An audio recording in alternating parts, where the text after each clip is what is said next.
Hello बच्चों, आज मैं बात कर रहा हूँ सरफेस टेंशन की। तो सरफेस टेंशन होती है फोर्स डिवाइडेड बाय लेंथ। इसकी यूनिट जो होगी वो होगी न्यूटन पर मीटर। यहाँ पर लिखा हुआ है फ्लोटिंग नीडल। अगर कोई एक नीडल जो है और फ्लोट कर रहा है तो कुछ इस तरह का आप डायग्राम ले सकते हैं। ऐसे इसमें लिक्विड ऐसे भरा हुआ है और यहाँ पर कोई एक नीडल रखेंगे तो वो ऐसे हो जाएगा, इस तरह से हो जाएगा, ऐसे थोड़ा सा दब जाएगा। तो इस पे जो सरफेस टेंशन की जो बात आएगी, इसके टेंजेंट जो सरफेस टेंशन होगी उसको अगर आप कैलकुलेट करेंगे तो कुछ इस तरह से मिलेगा, 2TL sine theta equal to mg।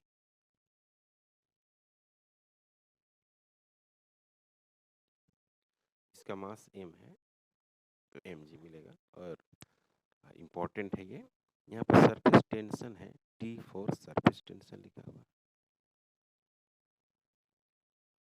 Surface tension. अब यहाँ पर एक इम्पोर्टेंट पॉइंट है, required excess force for lift. तो सबसे पहली बात की अगर हम बात करें कि surface tension is equal to क्या होता है, तो surface tension is equal to force बटे लेंथ।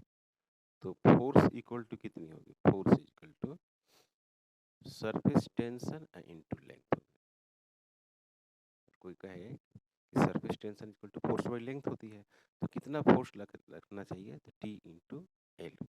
अब कोई वायर है, वायर, तो वायर को अगर आप उठाना चाहते हैं तो कितना फोर्स लगेगा, एक्सेस फोर्स। तो इसमें लिखा हूँ मैं 2T इंटू एल। अब सवाल है कि 2 क्यों। तो जैसे मान ली कोई एक वायर है और ये पानी में क्या है, डूबा हुआ है और इसको खींचना चाहते हैं तो एल इधर से भी फोर्स ऐसे लगेगा और इधर साइड से भी फोर्स लगेगा। जब इसको खींचेंगे तो जिधर जिधर कांटेक्ट है, इधर भी कांटेक्ट है एल लेंथ, इधर भी कांटेक्ट है एल लेंथ, तो ओवरऑल कितना हो जाएगा, 12 हो जाएगा। इसलिए एक्सेस जो फोर्स होगा बच्चों वो 2TL होगा। अब कोई कहे कि होलो डिस्क है, होलो डिस्क का मतलब इस तरह से है, ऐसे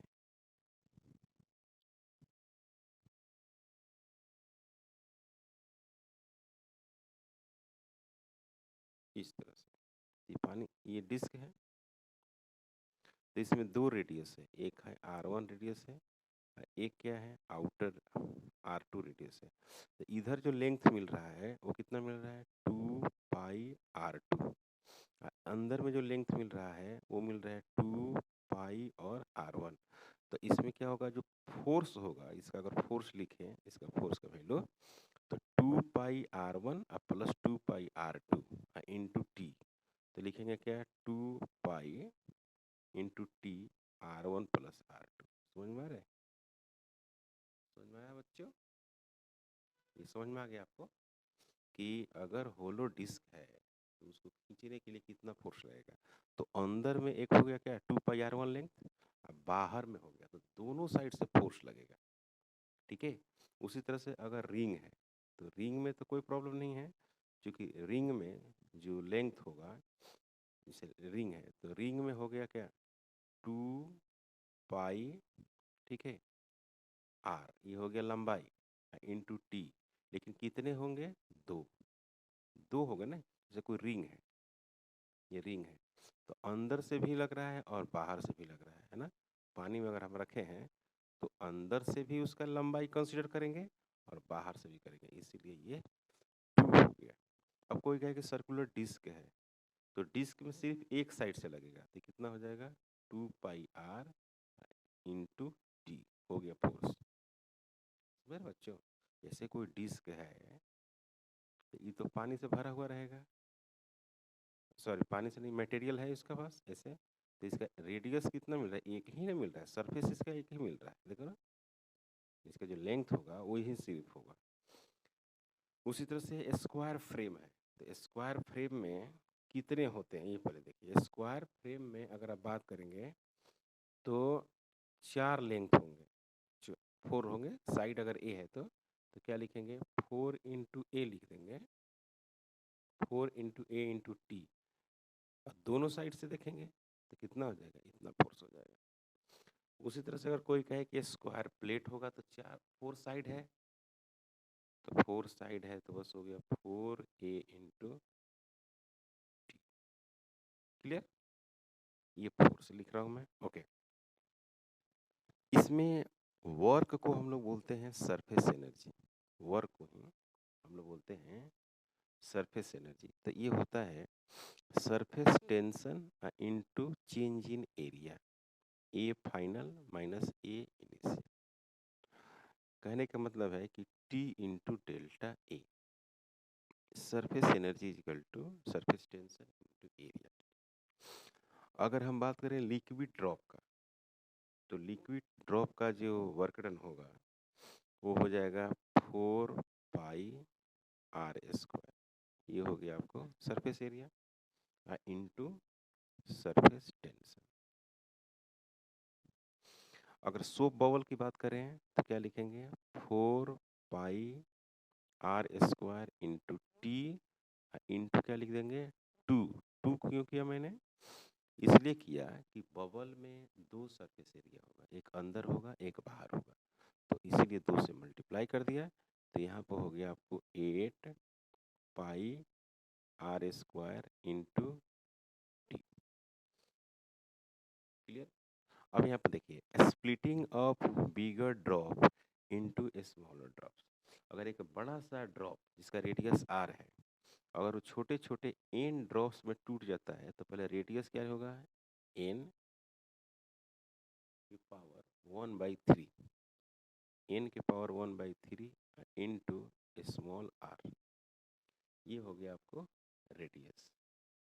अब इसमें कोई कहे कि हमको वर्क डन निकालना है तो क्या लिखेंगे, work done equal to change in surface energy. Work done is equal to change in surface energy. इसको सोल्व करेंगे तो कुछ इस तरह से मिलेगा, 4 पाई r³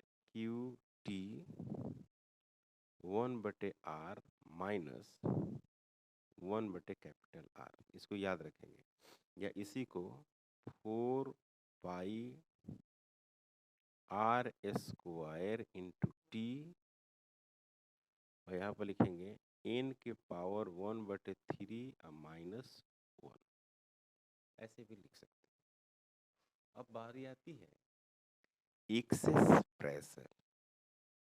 तो एक्सेस प्रेशर का जो फार्मूला होता है वो इस तरह से होता है, P excess is equal to P in minus P out. तो आउट में तो एटमॉस्फेरिक प्रेशर ही हम लोग कंसिडर करते हैं। तो अगर हम लिक्विड के लिए लिखें P एक्सेस, तो लिखते हैं हम लोग P excess is equal to 2T divided by R। इसी को लिख सकते हैं P in minus P not 2T/R। तो P in is equal to होगा P नॉट, अगर P in is equal to P not plus 2T divided by कितना, R, 2T/R। Okay, so bubble में भी फिर वैसे ही लिखेंगे कि P excess is equal to 4T/R। 2 surface area है, P in minus P atmospheric 4T divided by R। तो यहाँ पर लिखेंगे क्या, P in is equal to P not plus 4T divided by R। इस तरह से होगा। क्लियर, कोई डाउट। अब बात जो हम लोग करेंगे एंगल ऑफ कांटेक्ट का। एंगल ऑफ कांटेक्ट काफ़ी इम्पोर्टेंट है एग्जामिनेशन पॉइंट ऑफ व्यू से। थ्योरेटिकल क्वेश्चन आता है इसमें, तो इसमें लिखे हैं कि angle of contact theta less than 90, तो क्या बनेगा? ये सरफेस जो होगा कॉनकेव हो जाएगा, कॉनकेव शेप बनेगा, कॉमा लिक्विड राइज ऑफ करेगा, लिक्विड राइज ऑफ। बी में है कि angle of contact theta greater than 90, तो इसमें बोलेगा कन्वेक्स शेप बनेगा, कन्वेक्स शेप, और लिक्विड फॉल्स कर जाएगा, लिक्विड फॉल्स। अगर नीट क्वालिफाई करना है, हम रट जाना है इसको। अगर angle of contact theta is equal to क्या हो, 90, एंगल ऑफ कांटेक्ट थीटा हो 90, तो इसमें होगा शेप प्लेन होगा,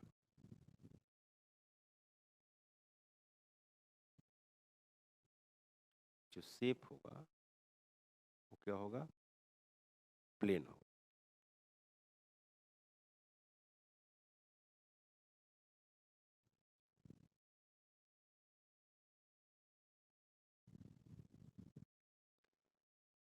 शेप प्लेन, लिक्विड, लिक्विड जो होगा neither rise and nor fall. Effect of temperature on angle of contact, angle of contact, तो टेम्परेचर अगर राइज करता है,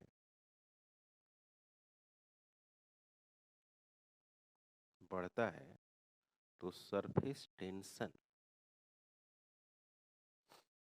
घटता है, डिक्रीज करता है। इसीलिए cos थीटा सी angle of contact inversely proportional टी होता है। तो आप लिख सकते हैं क्या कि थीटा सी डिक्रीज करेगा जब जब सरफेस टेंशन क्या करेगा, जब सरफेस टेंशन सॉरी टेम्परेचर जब क्या करेगा, इंक्रीज करेगा, टेम्परेचर है। क्लियर है? इसी में एक फार्मूला है कैपिलरी राइज, तो इसमें हम लोग लिखते हैं H is equal to 2t cos theta divided बटे r रो g। H का यहाँ पर मतलब है कि height of liquid rise,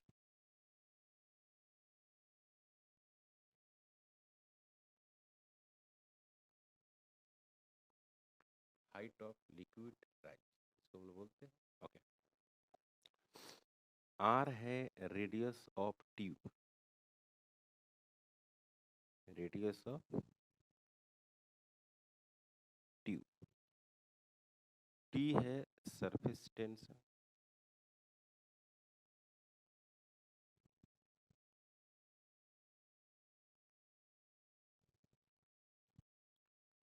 surface tension, और cos थीटा, यहाँ पर थीटा जो है angle of contact, angle of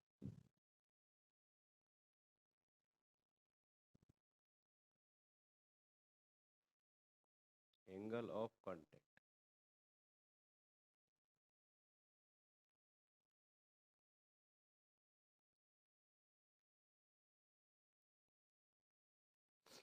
When two soap bubbles are in contact, then R is equal to R1 R2 but R1 minus R2, R1 greater than R2, मतलब इस तरह से हो,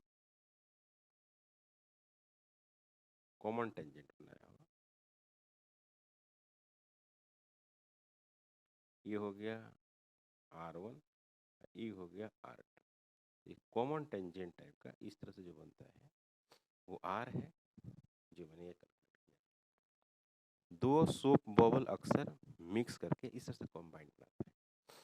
When two soap bubbles are combining to form a new bubble, then radius of the new bubble, मतलब कि इस तरह से एक बबल है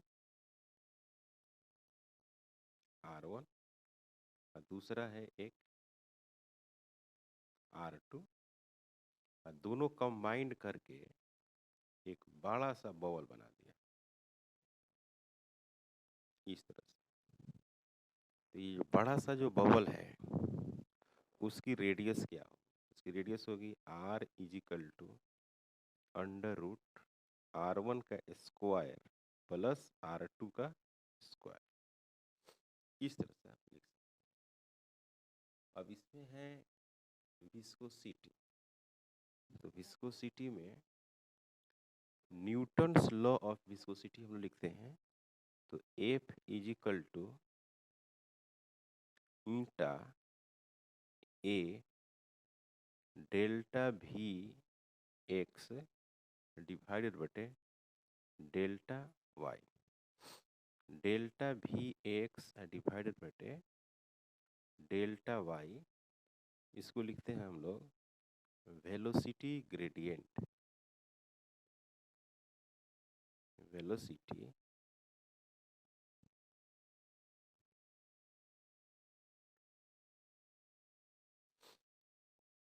F equal to eta A,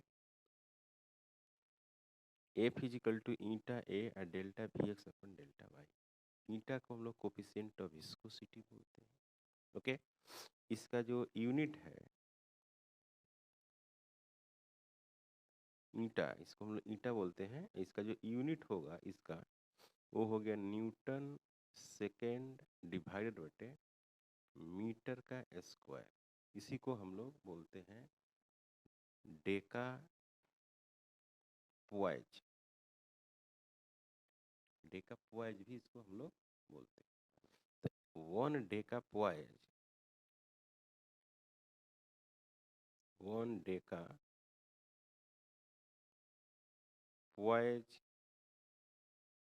is equal to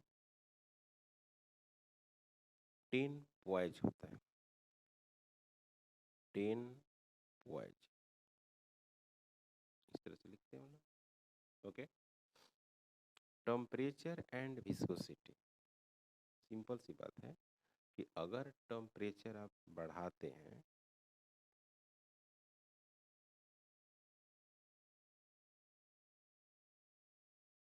ठीक है, तो विस्कोसिटी भी यहाँ पर क्या होती है, घटती है।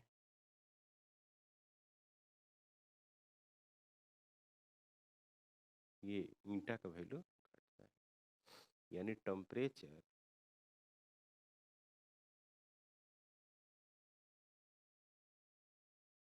Temperature T inversely proportional eta viscosity.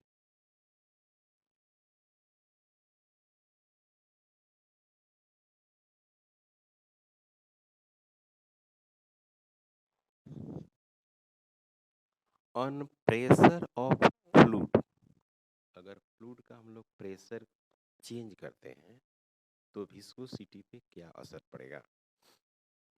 The viscosity of liquid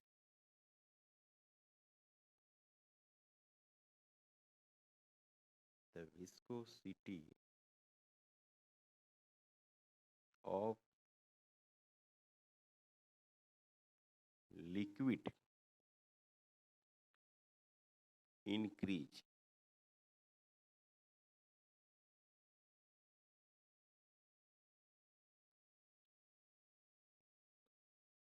viscosity of liquid increases with increase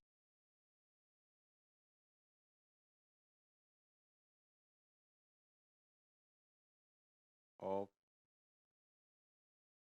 pressure. मतलब कि प्रेशर के बढ़ने से विस्कोसिटी ऑफ लिक्विड क्या करती है, बढ़ती है। ऑब्जेक्टिव के लिए काफ़ी इंपॉर्टेंट है। The viscosity of gas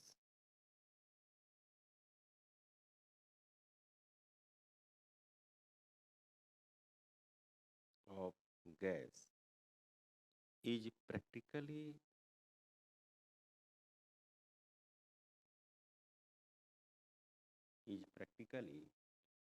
independent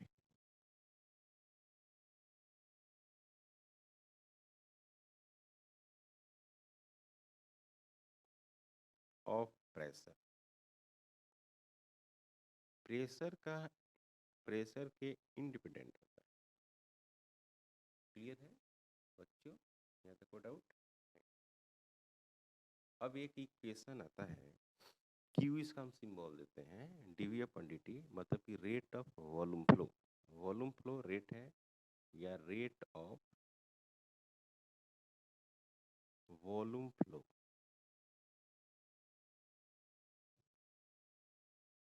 क्योंकि लिक्विड जो फ्लो करता है वो वॉल्यूम के टर्म में ही फ्लो करता है। तो इसको हम लिखते हैं d v upon d t equal to pi r के power 4 p pressure, r radius of the pipe is equal to 8 eta, eta viscosity of liquid, और एल लेंथ ऑफ पाइप। मतलब ये हो गया रेडियस, रेडियस हो गया, pressure हो गया इसमें P, इसकी लंबाई L है, और इसमें जो लिक्विड है उस लिक्विड की विस्कोसिटी क्या है, ईटा। एक विस्कस फोर्स होता है जब कोई बॉल या कोई बॉडी को विस्कस लिक्विड में गिराते हैं, तो इस तरफ एक फोर्स लगेगा, उसका नाम है विस्कस फोर्स, और इसका स्पीड जो होगा वो डाउनवर्ड होगा। तो विस्कस जो फोर्स होता है वो होता है 6, यहीं पे लिख दीजिए, 6 पाई ईटा आर और भी। देखिए 6 पाई ईटा जो है विस्कोसिटी है, और आर रेडियस है, अभी उस बॉल का स्पीड है। हमेशा ऑपोजिट होगा, ऑपोजिट ऑफ मोशन।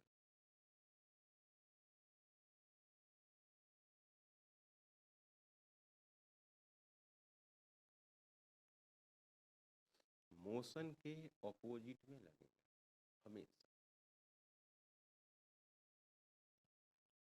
ऑपोजिट में फोर्स लगेगा। तो V T is equal to